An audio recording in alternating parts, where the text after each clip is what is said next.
Greetings from the heartland of America. I'm Derek Gilbert. I'm Sharon Gilbert, and welcome to our humble bunker. This is PIDtv. And as we record this on August the 3rd of 2011, yes, the first full day of America's new debt relief, thanks to the signing of the bill yesterday by President Obama. I feel so much better, don't you? $2.4 trillion better. And he's chosen today, the very first day of this new, brave new debt ceiling lifted world, to host his 50th birthday party at the Aragon Ballroom in Chicago, which, if you'd like to attend, I know it's a little late because it started about 2 hours ago as we record this, but we could get in if we had $35,000 a plate. $35,000. Yeah. Well, let me go hawk the house. Yeah. An extra $10K if you want a picture with the president and first lady. So here's the question. As Barack Obama was so fond of pointing out during the debate over whether and how to raise the debt ceiling, how many corporate jets do you think have flown into Chicago with attendees at his party? Boy, that's a really good question. It's really green, isn't it? Yeah. And of course, you know, the tax breaks on those corporate jets are one of the things he felt we needed to eliminate in order to, you know, close the loophole. Although I did hear someone do some math. But what about the FAA strike? Well, yeah, good thing they were able to fly into Chicago at all, I guess. Yeah. But I heard someone do some math on this, and if they closed that corporate jet loophole and it started Charles Krauthammer was telling this to Dennis Miller on his radio show yesterday. If they had started collecting this loophole in the days of Herod the Great and had collected that this loophole tax every year since then, we would be still have collected less money than the Obama administration's deficit per day in the United States. It's ridiculous. So, well, we're over 100% GDP at this point. Yeah. So today... You're shaking. Are you having an earthquake over there? I'm just looking at the latest economic figures, and it's not a pretty sight. The mainstream news today, as I was listening to radio driving around, was actually using the phrase double dip recession, and some even saying possibility of depression. I would argue that the only we talked about this yesterday. The only reason we've not seen a more visible recession over the last year and a half, 2 years, is that the government is borrowing about $385 billion per quarter and injecting it into the economy. And we're going to have to pay that off someday. So anyway. Yeah. Well, back to the FAA. Do you think that, I mean, seriously, do you think that this is the kind of event that, since Congress is they're out of Washington, they've all gone home to smell their pomegranates. Yeah, poor Harry Reid hadn't seen the roses blooming in Nevada. Poor Harry. Do you think that this is the kind of thing that they're going to use Super Congress for? It may well be. Instead of calling all 535 members, Senate and House, back, they just call 12 guys or just get them together on Second Life. Or there you go. Get them together in a virtual Congress. Yeah. They can choose whatever avatar they want. I want to be the Kool-Aid guy this time. Oh, yeah. Yeah. So that may be the way it goes. But what's interesting is that friends of mine, in just talking about this over the last couple of days, at least some of them are beginning to recognize this for the scam that it is. What is this super committee that this is? Don't we elect congressional representatives to be our voices in Congress? Well, yeah, you'd think so. They've just torn the Constitution to shreds. What was left?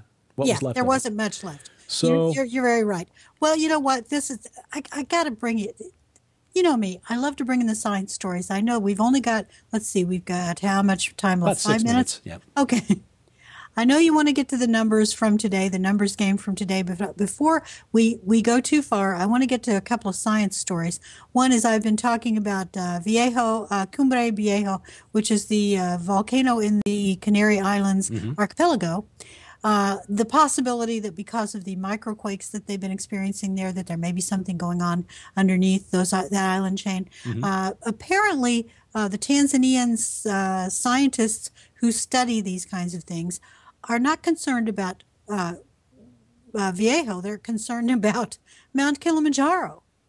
Mount Kilimanjaro? Yes. They have decided really that the really big mountain area. They're going to take a look at that and see if there's any chance that that could go bluey the way that the Chilean, the Icelandic, the Ethiopian, Mount Etna, so many others. And I've even seen some reports on internet interwebs, The internets. the internets, the possibilities that there may even be some things going off on the West Coast. I can't verify that. I'm only telling you rumor.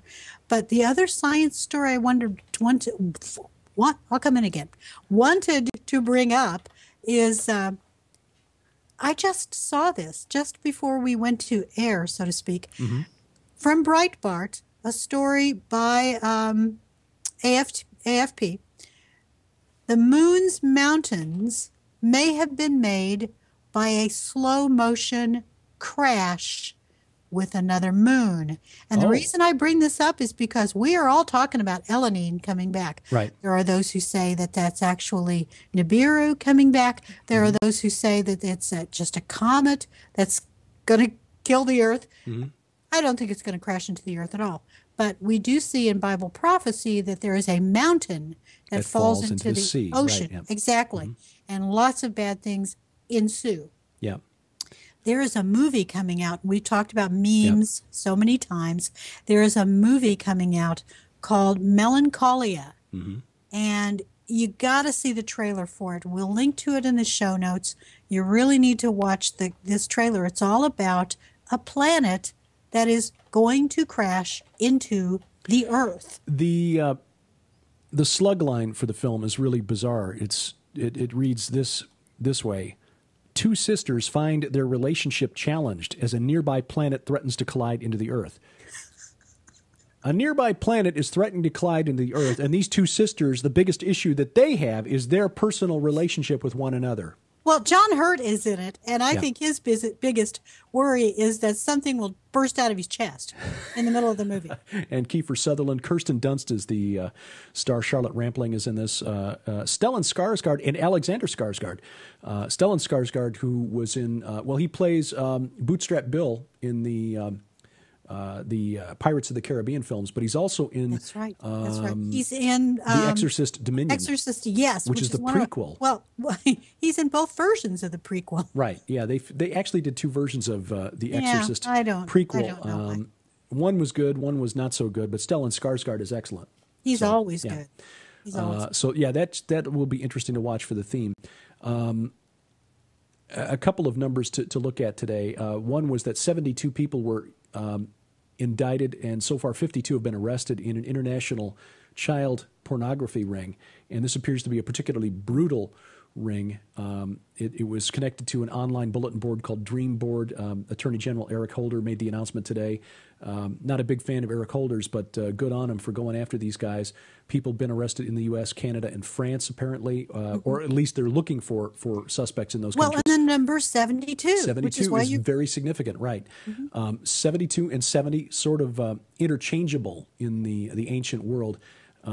There were either 70 or 72 nations in the Table of Nations in Genesis 10, depending on which translation you read. Different translations of the New Testament will have Jesus sending out either 70 or 72 disciples. And 70 in the Sanhedrin? Yeah, 70 in the Sanhedrin. 70 weeks in Daniel's prophecy. Exactly. So a rather significant over and over. significant number. Yeah. But other numbers, of course, 33 we see often, and there's some occultic connections there. Old friend 33. Yeah, and just in the news this week, ex-Obama economic aide Lawrence Summers sees a 33% chance of a new recession, sort of a nudge, nudge, wink, wink to those in the know. MasterCard profits rise 33%. And Wall Street today finished up, which avoided breaking a 33-year-old record for most losing days in a row. So those are just a few there. It's almost 13, like they're reaching to get those numbers in there. Yeah. Until next time, I'm Derek Gilbert. I'm Sharon Gilbert. Bye-bye, everybody.